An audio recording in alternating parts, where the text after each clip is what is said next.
Il y avait personne pour contrer le Froome Dog. Le seul problème de Chris Froome sur cette édition, en fait, c'est qu'il n'était pas maître du game dans la Sky. Tu vois, il devait respect au grand patron, au leader Wiggins, Bradley Wiggins, voilà, qui est derrière, qui tient à peine, alors que Froome se met en danseuse. C'est pas pour accélérer, c'est pour se détendre un peu les jambes, parce que tu vois, là, il se promène gentiment comme ça, et derrière, t'as des mecs comme Nibali, des gars qui gagneront le Tour 2 ans après, mais qui sont lâchés, et tu te dis, mais à quel moment il va pouvoir peser sur la course? Mais absolument jamais. On dirait là, tu vois, Froome, comme ça, il se retourne.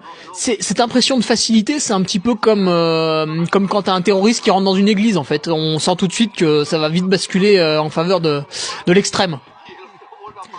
Regarde ça, Wiggins en danseuse. Mais quand est-ce qu'on a vu Wiggins en danseuse? Tu sens que le mec est en danger. Et l'autre continue de lui parler. Il continue de lui parler. Il lui raconte sa vie, tu vois. Il lui dit putain Bradley, tu crois qu'il a fait quoi le cuistot pour après l'étape? Tu sais, j'avais bien aimé les petites crêpes qu'on avait eues hier.